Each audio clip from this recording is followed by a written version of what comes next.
sobat dan sohib komik. Sorry nih kameranya miring, ntar gue benerin dah. Oh juga komik. Ih, Apa miring-miring. miring-miring namanya juga komik ya. Ini sobat Komik. teman sohib, kita balik di segmen kita yang namanya Bosen. Ngobrolin seni. Saya ini jujur apa ya, banyak sih enggak. Beberapa kali beririsan sama tempat yang lagi saya kunjungin nih, yang ada di thumbnail ya. Ini namanya agak bingungin. Jadi tolong perkenalkan dulu nama narasumber kita kali ini. Selamat siang, karena hari ini jam 12 ya, Wit? Jam 12. Jam 12 siang, saya ucapkan selamat siang. Saya Sigit, saat ini kita sedang di ruangannya Serum Art Handling. Ini tempat biasa gua buka laptop lah, duduk nyaman di sini. Kalau keseluruhan kita sedang ada di Guskul Ecosystem, Jalan Durian nomor 30A, Jagakarsa, Jakarta Selatan. Nah, Jaksel. Nah, Mas Sigit, gue tuh selalu bingung nih dengan tempat ini. Sebenarnya kan gue pernah pertama kali itu datang yang di Tebet, namanya Ruang Rupa. Nah, di sini yang didatengin ini yang tadi udah di-mention tuh di Jalan Durian ada Ruang Rupa. Tadi di-mention lagi ada Serum, ada Good School. Itu sebenarnya gimana sih sebenarnya? Ruang Rupa dulu ibunya, terus anak-anaknya Serum, anak-anaknya itu Good School, itu gimana sih? Saya bingung asli. Berarti lu ini ya, pengikut kita setia. Dari Tebet. Asik. Dari Tebet. Jadi begini, di Tebet itu pasti base campnya Ruang Rupa kan, Tebet Timur Dalam itu Ruang Rupa. Saat itu di kesempatan yang sama, Serum masih di Rawamangun. Terus Grafis Huru-Hara saat itu masih seliweran di kampus di UNJ, Universitas Negeri Jakarta. Nah, tahun 14 ke 15 ada 4 kolektif kepikiran gimana kalau kita gabung itu dalam artian secara ruang itu gabung. Jadi kan selalu gitu ya, kalau ada tamu nih ya, baik itu domestik atau dari luar negeri, kalau di Jakarta dia itu butuh keliling ke 3 tempat aja, itu nggak mungkin sehari, bisa jadi seharian sampai malam. Jadi kebayangnya, wah seru nih kalau digabung jadi satu. Jadi satu compound. Jadi kalau ada tamu dia bisa ke satu titik aja, terus bisa jebar ke semuanya. Alasan keduanya itu. Nah, alasan pertamanya adalah ngomongin ruang sebenarnya. Karena ruang di Jakarta semakin padat, semakin mahal. Biaya di Tebet silakan dicek berapa per tahunnya. Di Rawamangun juga silakan dicek berapa per tahunnya. Akhirnya kami sepakat untuk menempati satu tempat di Gudang Sarinah saat itu. Betul, tahu juga. Iya, jadi kalau ngomongin lini masa, habis dari masing-masing di tiap tempat, kami pindah ke Gudang Sarinah tahun 2015. Betul. Bertepatan dengan event Jakarta Biennale waktu itu di 2015 di Gudang Sarinah. Jadi kumpullah waktu itu semua beberapa kolektif di sana. Plus lucu tuh, tiba-tiba kelas pagi join, sempat bikin studio di sana. Terus ada studio arsitek, gue lupa namanya apa, gue lupa namanya apa. Itu gabung juga di sana. Terus geng-geng White Shoes juga ngumpul di sana. Onyx juga yang ngumpul di sana. Terus Provoke Magazine ngumpul di sana. Jadinya kalau bicara Gudang Sarinah sebagai ekosistem sih, buat gue bisa dibilang berhasil lah. Jadi ada 3 gudang ya, 3 gudang besar. Dan yang kita pakai ada 2. Yang pertama itu buat kita kumpul, jadi di skat-skat gitu, ada galeri dan sebagainya. Dan yang gudang yang kedua itu kita pakai biasanya buat konser. Betul. Konser besar tuh bisa di situ atau perhelatan pameran. Kalau yang kalian pernah ke Gudang Sarinah saat itu. Nah, di Gudang Sarinah gue lupa berapa tahun ya, hampir 4 tahun kalau nggak salah.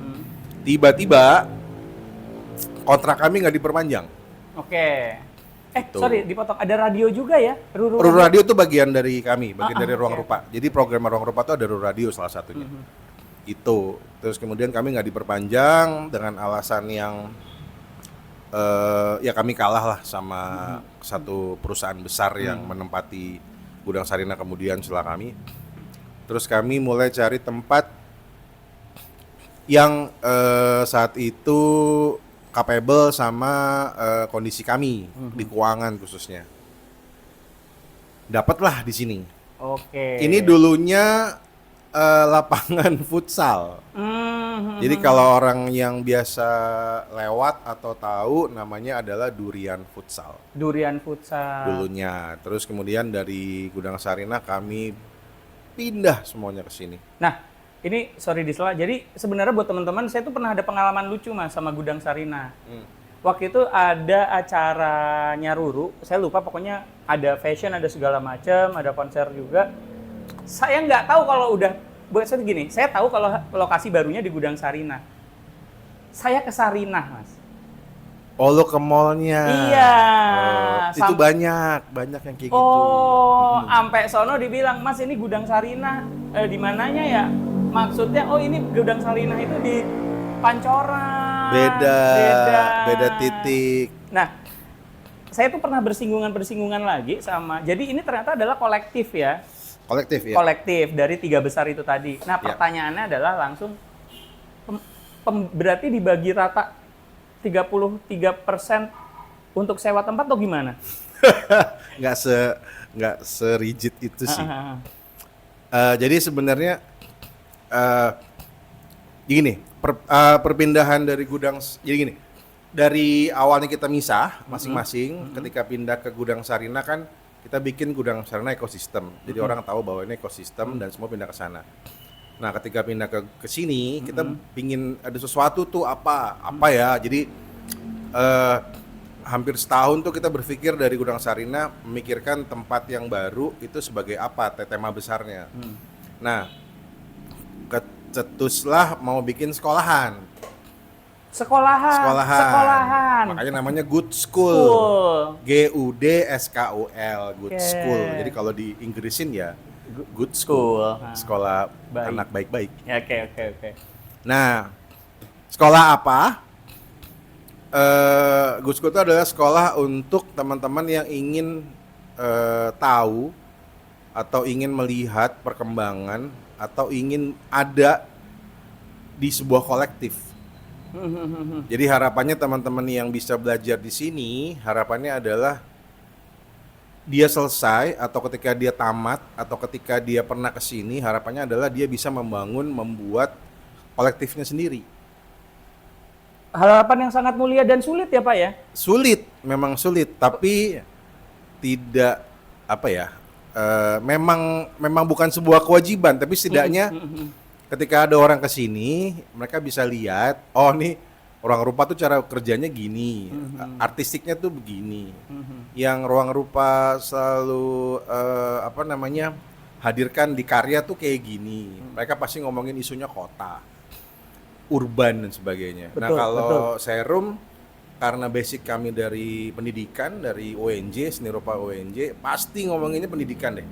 Either itu ngomongin pendidikan seni rupa atau apapun yang dikoneksikan ke seni rupa, tapi kalau pendidikan. Nah, kalau grafis Huru-Hara udah pasti namanya dari grafis, udah pasti ngomongin seni grafis karena ada studio di sini. Jadi nah, si 3 kolektif ini tuh sebenarnya punya cara masing-masing melihat masalah gitu. Nah, itu kalau digabungin jadi satu kesatuan kurikulum itu bisa sebenarnya. Nah, itu yang akan dipelajarin sama teman-teman yang ingin tahu seperti apa Good School kerjanya, metodenya seperti apa. Nah, itu bisa dilihat dari ketiga kolektif itu. Nah, gitu. tadi kan Mas Sigit ngomongin masalah pendidikan, masalah orang yang mau belajar. Jadi ini benar-benar apakah, maksudnya gini, saya jujur masih belum kebayang ya. Apakah ini kursus kah? Apa bentuknya sih sebenarnya orang Good yang School itu pertama kali batch 1 itu mengundang open submit dari teman-teman yang ada di luar Good School pastinya ya. Saat itu terpilihlah teman-teman dari Bogor, Pontianak, Medan, dan beberapa dari Jakarta. Dan Surabaya, sorry. Nah, itu batch 1, sekarang udah sampai batch 5. Nah, setiap batch itu punya kita bilang pesertanya aja ya, pesertanya masing-masing. Dan alhamdulillah mereka juga peserta yang memang punya basic kolektif, atau peserta yang sama sekali nggak tahu apa itu kolektif, tapi ingin belajar berkesenian. Tapi belajarnya bukan ngomongin satu jenis medium ya. Jadi kalau tadi lo bahas kursus, kalau dibahas satu medium, kita punya lagi programnya yaitu short course. Short course saya pernah ngajar Short 2 course kali. itu pasti lo sama Aruga ya? Betul. Short course itu lebih ke medium karena kayak tadi komik, terus misalkan apa waktu itu Jimmy Upstairs pernah membuat lirik, terus ada Anggun Priambodo sempat bikin video klip, gitu. Terus ada yang timah atau besi atau apa lupa gitu. Terus ada yang sempat bikin instrumen builder itu Ardi beberapa. Jadi emang short course-nya kemudian sangat variatif sih, dan kami kepikirannya adalah bikin short course yang tidak ada ditemuin di tempat-tempat lain. Betul. Soalnya ada kuratorial pameran. Ada workshop kuratorial pameran. Itu ada juga. Hasilnya, jadi nih, sorry disela ya. Jadi buat teman-teman yang lagi nonton nih, sobat sama sobat komik. Jadi ini unik banget. Jadi short course itu endingnya adalah berpameran dan yang paling unik menurut saya adalah kuratorial pameran. Karena mereka berpameran ada gedung gede di sini, di sebelah sini, mereka majang-majang karya dan mengkurasi, ceritanya mengkurasi. Oke, I see. Jadi si pameran itu hasil kerja dari short course kuratorial, penulisan, dan short course art handling. Makanya outputnya pameran. Jadi ketika di akhir ending output itu, kuratorialnya berpikir ingin bikin pameran apa. Kemudian beberapa penulis meriset.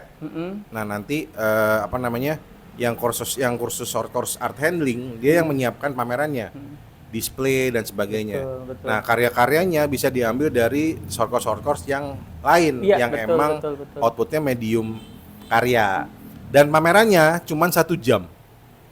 Oh gitu. Di dalam satu waktu mereka berproses menginstall sampai jam 7 malam kita opening, sampai jam 8 kita bongkar.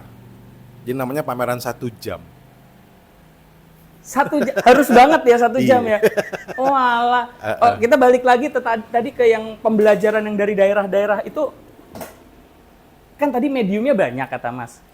Itu satu orang mediumnya banyak atau gimana itu? Satu orang enggak, peserta yang dari daerah tadi? Beda-beda sih. Oh. Ini yang lucu ya, teman-teman dari daerah itu sampai sekarang ada yang udah balik ke daerahnya masing-masing. Dia dengan kolektifnya, ngebangun kolektifnya masing-masing. Ada yang bikin program juga di daerahnya masing-masing. Tapi yang lucu ada juga yang nyangkut di sini. Jadi misalkan dari daerah ke sini terus mulai, karena kan lama ya 3 bulan. 3 bulan. 3 bulan. Sorry 3 bulan, enggak 3 bulan dong, 1 tahun. Hah? Oh yang 3 bulan saya. 2 semester, lu yang 3 bulan short course. 1 tahun mereka jadi tahu Jakarta, terus mereka udah mulai mengenal beberapa jejaring baru. Dan alhasil jejaring barunya itu bisa dekat dengan mereka dan terjalin hubungan kerjasama pekerjaan salah satunya. Jadi beberapa tahu Wira komiknya gue lupa nama komiknya apa. Ada kok di Instagram. Nah, dia udah jadi ilustrator lepas aja di sini. Udah kagak pulang ke Medan. Jadi ada beberapa yang kayak gitulah. Sorry nih, kan waktunya setahun ya. Pasti pertanyaannya langsung nih. Banyak dari sobat sama saya yang pasti ada pertanyaan. Berbayar nggak sih sebenarnya? Nah, sebenarnya awal-awal itu kami berbayar. Tapi berbayarnya juga tidak begitu mahal ya. Ada kok di websitenya harganya. Itu juga include lo bisa tinggal di sini, lo bisa dapat fasilitas di sini segala macem. Tapi ada juga yang subsidi silang. Maksudnya? Jadi misalkan dari 6 orang, 3 orang mampu bayar full, nanti yang nggak mampu bisa disuruh silang dari budget yang ada. Karena kami juga mencari funding dari luar, grant dari luar, Oh. luar maupun dalam. Oke. Jadi kalau ada beberapa yang bisa di cover, kami cover pakai budget yang ada dari funding. Tapi kalau untuk yang misalkan ada yang untuk biaya hidup segala macam, silakan cari sendiri. Sorry Jadi nih, gitu. ini emang kan logika gua agak-agak kisruh nih.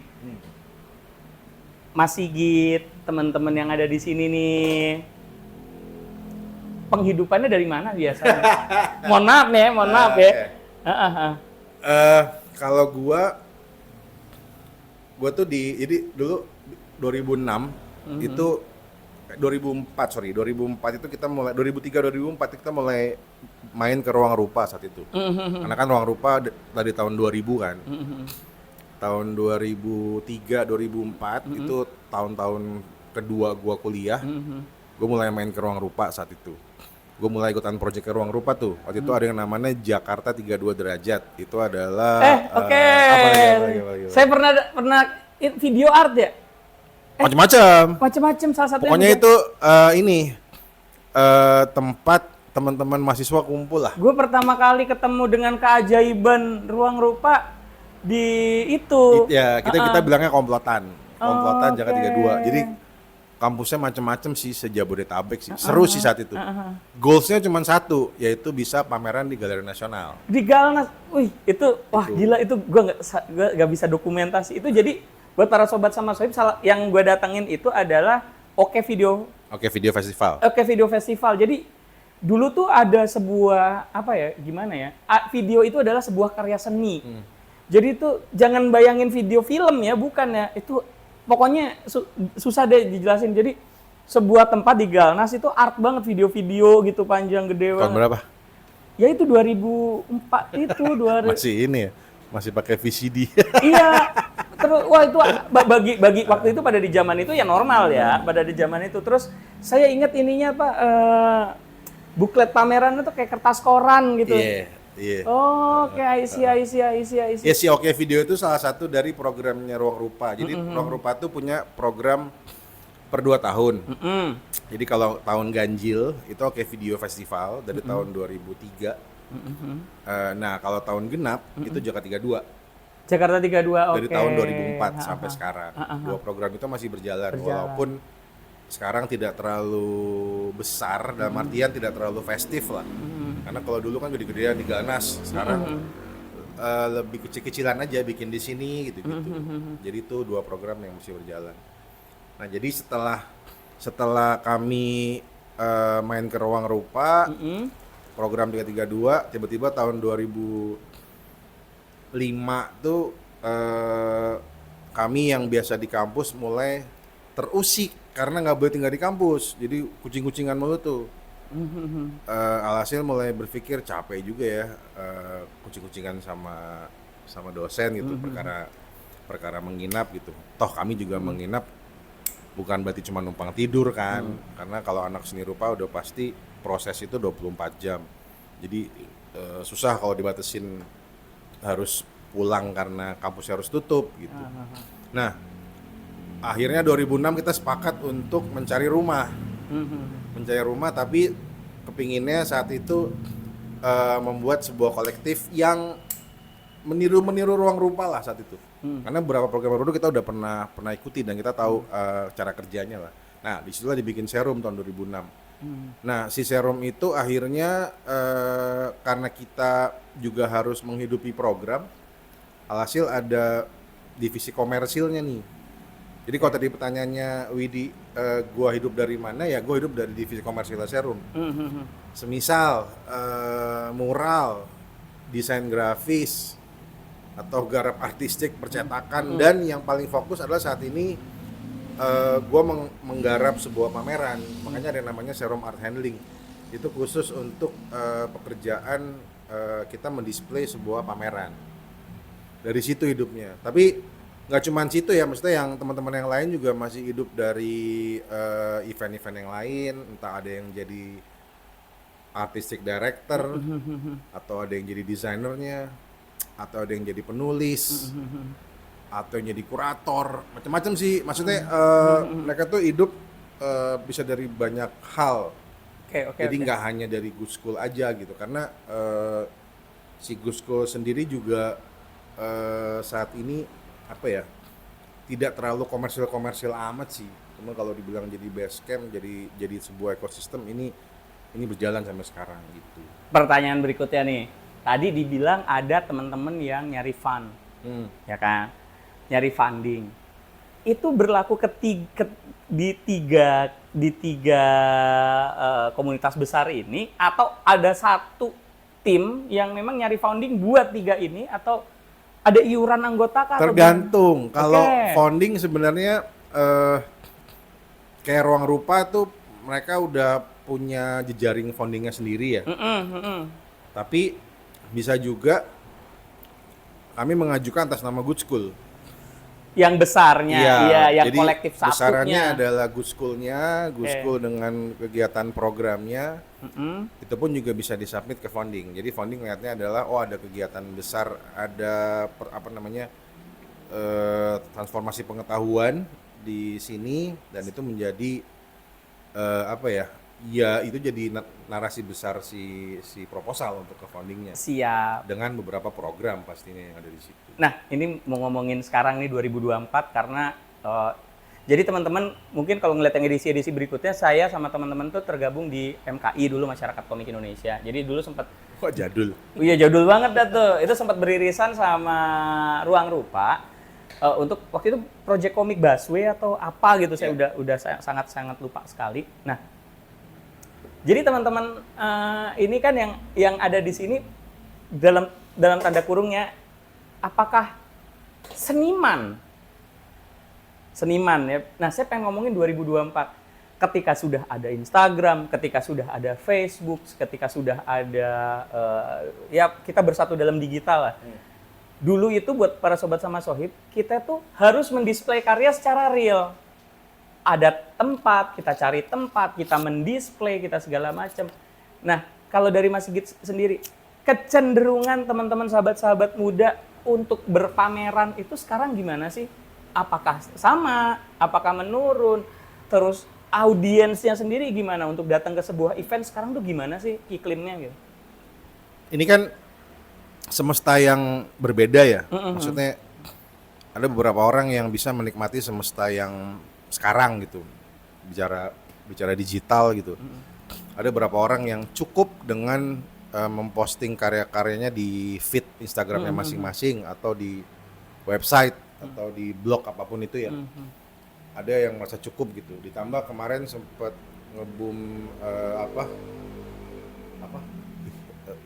yang digital tuh apa namanya? Komik di apa? Bukan yang lu bisa berbayar, lu bisa beli karya. Kayak karya karsa. Yang hicenung itu gue lupa nama istilahnya apa. NFT. NFT. Ya tulisannya suka ikut. Ada teman-teman yang juga berjualan karya di sana gitu. Itu kan semesta yang berbeda lagi. Udah bubar, Mas. Iya. Udah bubar hit. Tapi kan sebenarnya itu jadi ketertarikan personal ya. Ada yang berhasil banget, ada yang so-so, ada yang sama sekali nggak bisa gue di sini gitu. Nah, di kami beberapa orang ada yang bekerja di digital gitu, tapi beberapa orang ada yang percaya fisik. Jadi waktu pandemi kami sempat mengajukan bantuan saat itu ke Backcraft, namanya masih Backcraft ya. Iya, masih Backcraft. Tahun 2019-2020 lah, gue lupa. Jadi proposalnya adalah mengaktifkan kembali kerja-kerja kesenian, khususnya seni rupa. Jadi ketika pandemi itu udah pasti nggak ada yang pameran. Andaikan pameran tuh digital, tapi ada juga beberapa seniman yang ingin tetap nampilin karyanya secara fisik.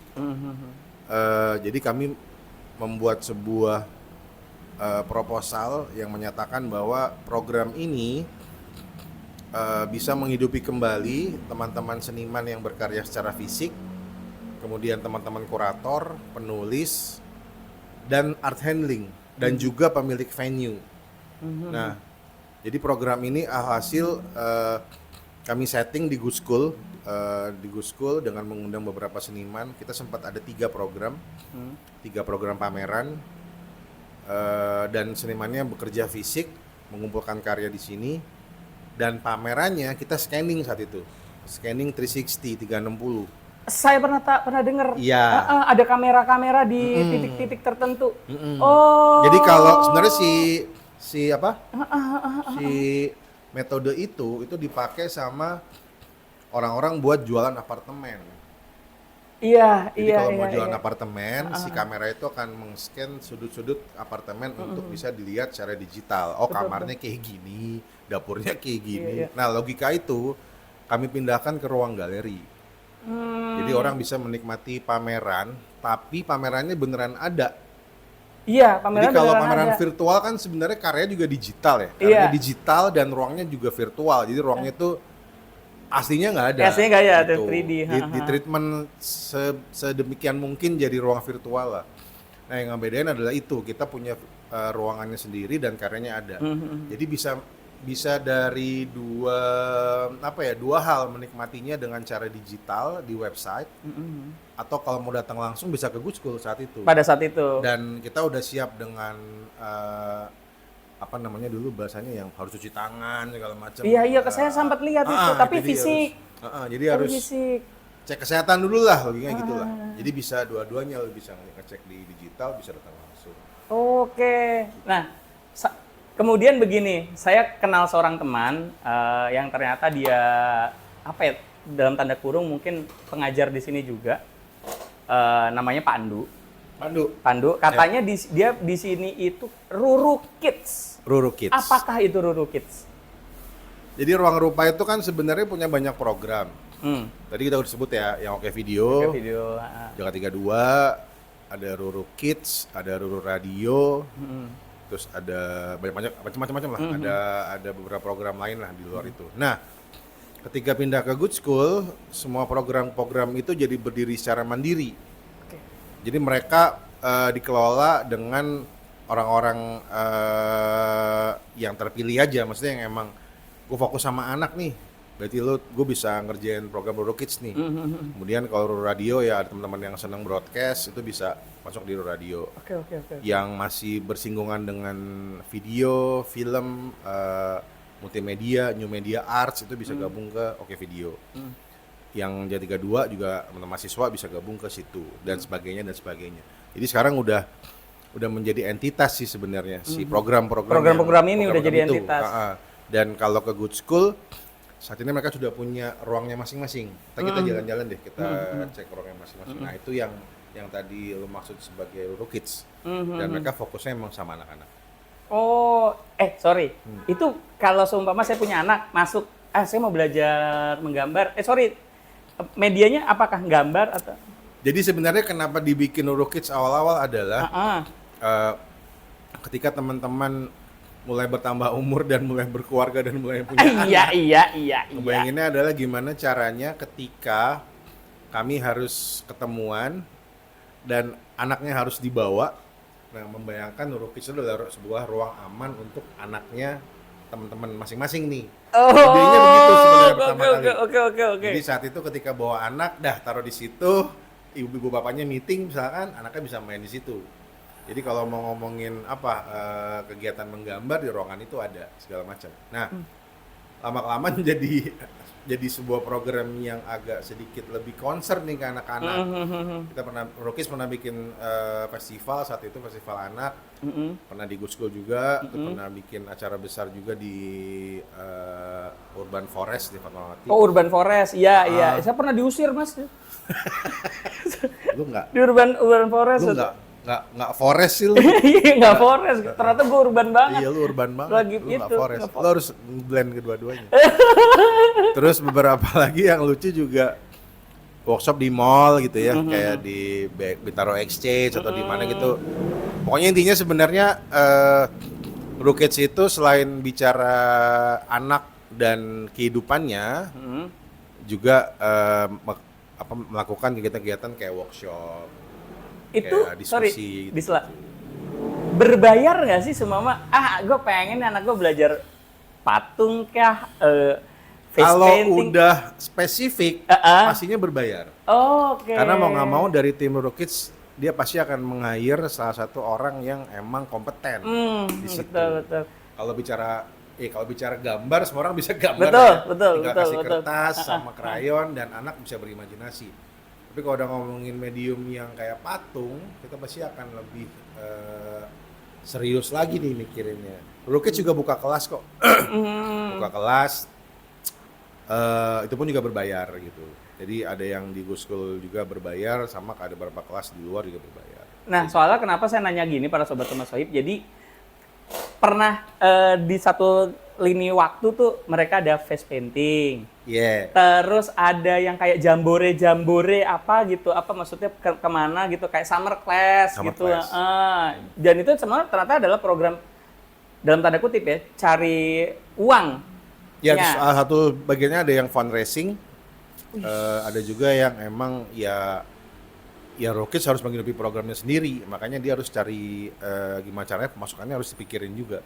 Sorry nih, sekarang Gitu. nanya ke Mas Sigitnya nih, sebagai person, sebagai orang dari tadi tuh ngomonginnya fun, ngomonginnya cari uang, tapi tidak untuk diri pribadi. Selalu ngomongin bahwa ada entitas yang harus dikasih, ada komunitas besar yang harus dikasih segala macam.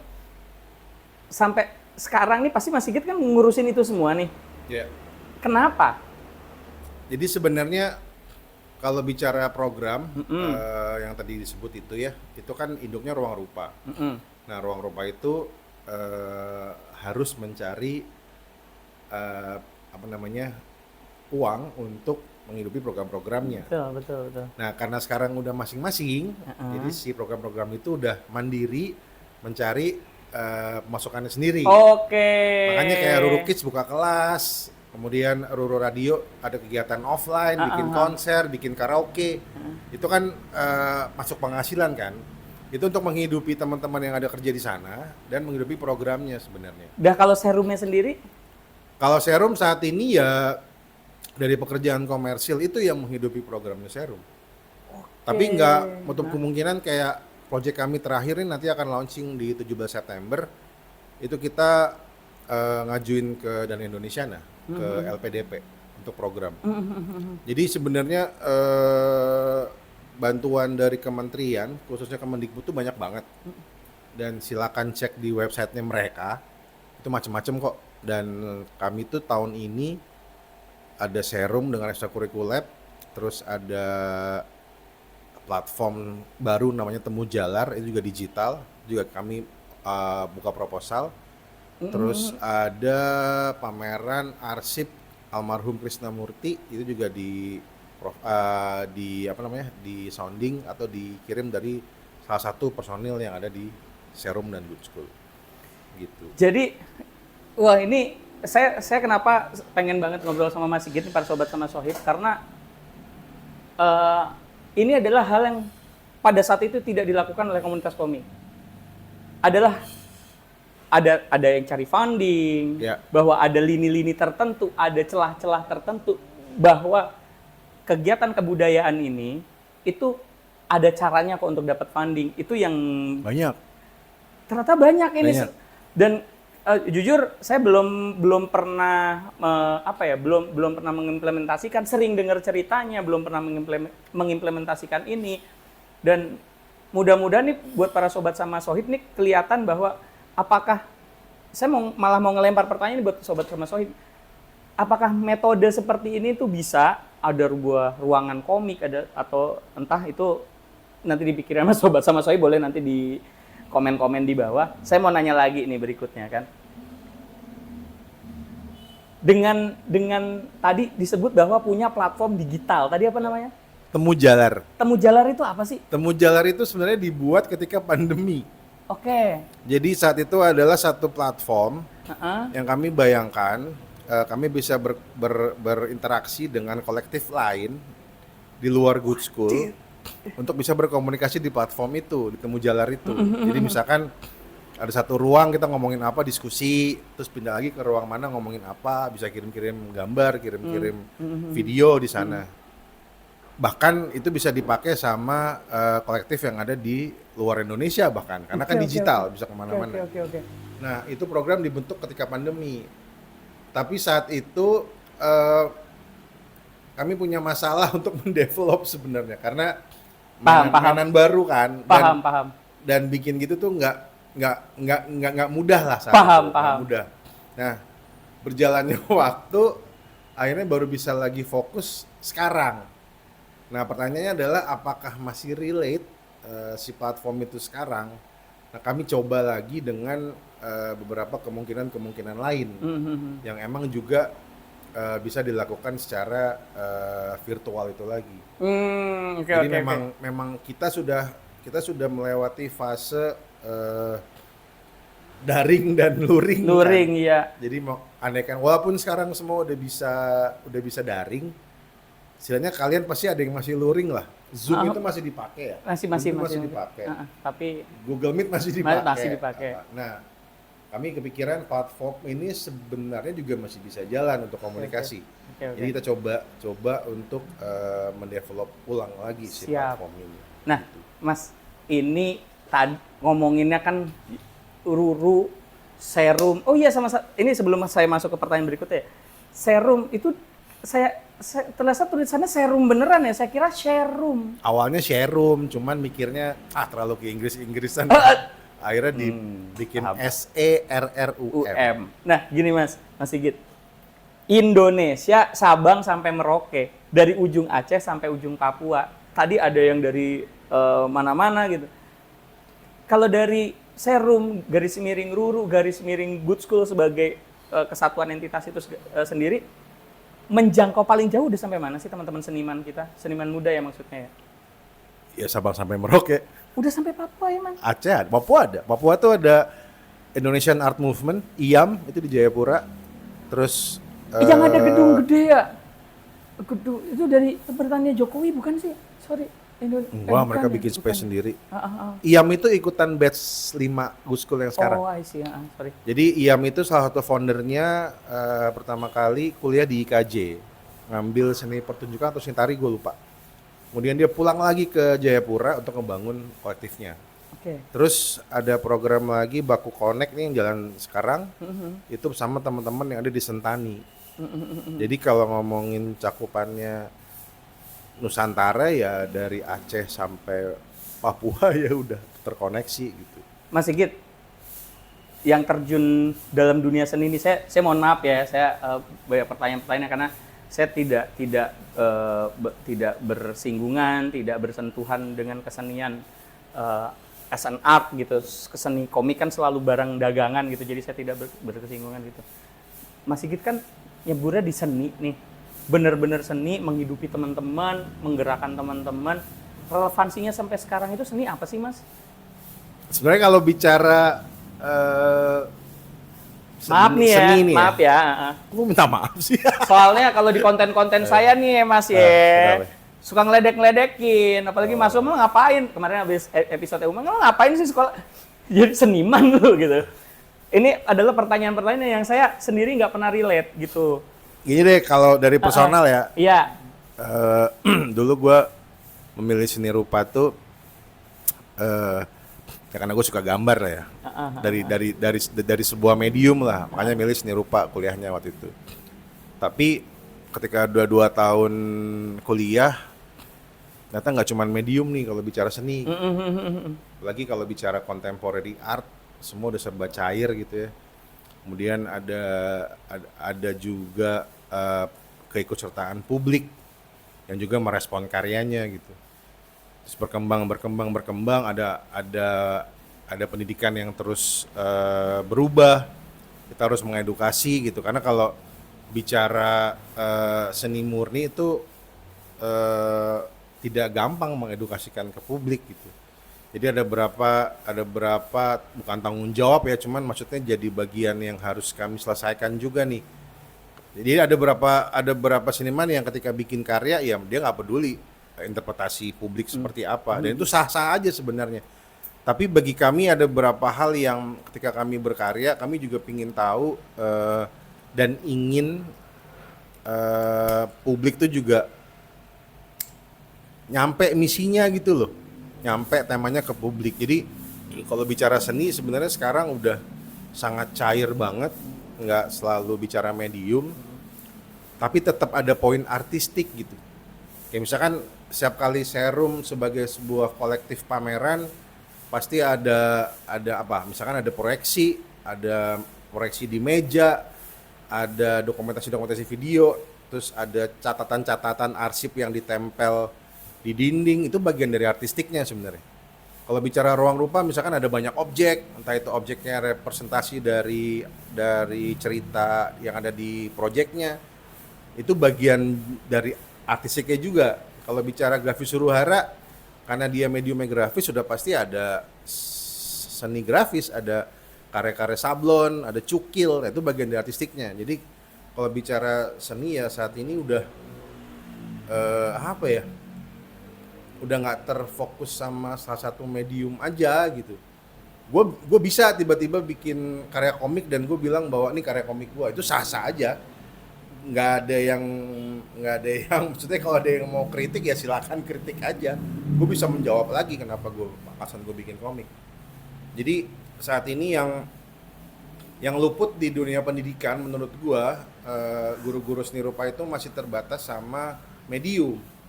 Jadi kalau bicara seni lukis tuh mereka bicara seni lukis, kalau bicara seni rupa mereka, atau bicara seni itu cuma ada seni rupa, seni tari, seni musik, sama seni pertunjukan. Padahal kalau di breakdown seni pertunjukan itu tuh ada banyak, ada performance art, ada teater, ada happening art, itu banyak banget. Terus kalau ngomongin seni rupa ada new media art sekarang, ada conceptual art, itu yang jarang banget dipelajari atau diinfokan ke para siswa. Itu terputus sebenarnya. Jadi menurut gua karena gue punya kata 4 nih, gue SPD, gue juga jadi guru gitu. Gue agak kritis sama guru-guru yang dia jadi guru seni rupa, tapi dia nggak update sama seninya. Dia nggak pernah datang ke pameran, dia nggak pernah nongkrong di beberapa kolektif seni. Ya lu gimana mau ngajar seni rupa yang sekarang kalau lu sendiri nggak ada di circle itu. Jadi emang pertanyaannya kalau misalkan seni itu seperti apa sekarang, ya lu harus nongkrong. Halo Mas Jambrong dan teman-teman guru DKV yang request Mas Sigit. Langsung dikulik-kulik. Aduh. Nah, ini terakhir Mas, pertanyaan saya terakhir. Jadi ada grup DKV, saya udah bilang hari ini mau wawancara Mas Sigit. Grup DKV MGMP Jakarta Selatan 2, ada teman-temannya Mas Jambrong. Saya juga lupa, pokoknya pada kesangkatan sama Mas Sigit. Ada beberapa request juga minta wawancara, adalah nanti ada di grup. Mas Umam udah, Mas Sigit udah, tinggal Mas Jambrong ya, ayo. Nanti. DKV itu sebenarnya seru ya, gue setiap tahun itu jadi penguji di SMK DKV di Bekasi, SMK 9 kalau nggak salah namanya. Satu-satunya di Bekasi.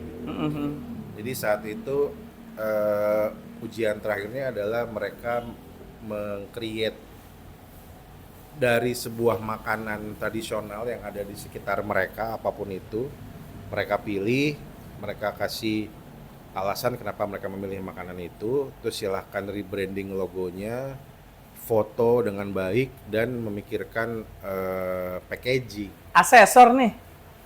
Ya apapun namanya itu lah. Tapi gue bosen sih sebenarnya. Guru beneran ini. Maksudnya gila, masih setiap kali ujian itu mulu. Ya emang gitu Pak, soalnya kan itu. Iya, bosen aja gitu. Terus ini satu hal yang jadi menarik buat gue ya. Jadi ketika nguji, gue kan memperhatikan kerja mereka ya. Gue tuh melihat masih banyak yang gagap komputer. Itu kan berarti mereka udah kelas 3 kan. Mereka udah kelas 3. Kayak shortcut di keyboard aja jarang dipakai. Kayak ngecilin, ngebesarin image aja tuh dia nggak pakai tombol shift. Itu kan hal-hal yang gila, kayak gini aja kok mereka nggak terbiasa ya. Akhirnya di suatu kesempatan gue coba nyeletuk gitu. Kenapa sih kalian udah 3 tahun sekolah kok masih gagap ya sama komputer? Satu anak ada yang bicara gini, Pak, alasan saya milih ke sini adalah orang tua saya berpikir saya masuk SMK yang dimana sangat praktikal. Ketika saya lulus saya bisa bekerja. Tapi orang tua saya itu nggak tahu apa itu DKV. Bayangan mereka SMK itu adalah terkait dengan mesin, elektronik. Jadi kalau selesai mereka bisa kerja di Astra, mereka bisa kerja bikin bengkelnya sendiri dan bla bla bla. Kemudian ketika anaknya komplain ke orang tua, udahlah nggak apa-apa lah, ikutin aja lah. Yang penting masuk negeri. Oke, itu pertanyaan gue kemudian. Setelah itu, orang tua dan kamu sendiri siap nggak dengan device yang berhubungan sama DKV, yaitu komputer yang paling gampang, laptop. Nah, ini gue maaf ya, bukannya gue membicarakan murid dengan latar belakang ekonominya, tapi gue tekankan ke teman-teman saat itu, gue bukannya memaksa kalian untuk atau kalian nggak mampu beli device seperti komputer, tab dan sebagainya, tapi senjata untuk DKV salah satunya adalah ini gitu. Nah kemudian gue tanya lagi ke sekolah, labnya sekolah buka nggak sih? Buka sih Pak, tapi nggak setiap hari. Jadi ketika pandemi itu lebih parah. Bayangkan ada beberapa anak ketika pandemi 2 tahun dia di rumah, nggak punya laptop, nggak punya komputer, nggak mau juga ke sekolah buat belajar komputer. Ketika kelas 3 dia harus ujian, dia gagap. Nah, gue nilainya gimana coba? Jadi alhasil gue lebih dari tataran konsep aja, gue lebih main-main ke situ karena gue lihat hasilnya emang tidak maksimal. Nah kalau untuk urusan hasil silakan remedial lah, silakan mengulang lagi dengan gurunya. Gitu, Oke, itu memang permasalahan yang memang ini sorry ya buat para sobat Sami agak geser-geser dikit. Jadi memang itu permasalahan yang sering ditemuin, ngobrol sama beberapa narasumber. Ada edisi kita sama Mas Bambang Gunawan, Bambang animator Mas Bambi juga ngomongin asesor juga ujungnya. Mungkin karena mereka adalah praktisi pendidik juga tuh gimana, yang penting mereka punya concern. Jadi ini obrolannya kurang lebih sama ya peralatan. Nah, sekarang pertanyaan kuncian Mas sudah terakhir ya. Ini gembar-gembor AI atau Artificial Intelligence. Art banyak yang ya teman-teman yang kayaknya di beberapa dari narasumber kita juga mengeluhkan pekerjaan yang mereka di Fiverr, di platform online dari luar negeri segala macam, ketika ada AI memang ngedropnya parah gitu. Yeah. Kalau dari Mas Sigit sendiri menanggapi AI ini gimana sih? Terakhir. Kebetulan gue bukan seorang ilustrator ya, tapi gue juga mengerjakan ilustrasi gitu. Tapi emang gue paham banget apa yang dirasakan teman-teman ilustrator saat ini gitu, karena gila dengan platform AI itu lo bisa bikin gambar ilustrasi dengan gratis mengetik doang. Lo tinggal ngetik doang, perintahnya apa, spesifikasinya apa, lo deskripsikan, terus jadi sesuatu gitu. Itu kan bagi teman-teman ilustrator sama desain grafis kan jadi masalah besar ya. Tapi kan sebenarnya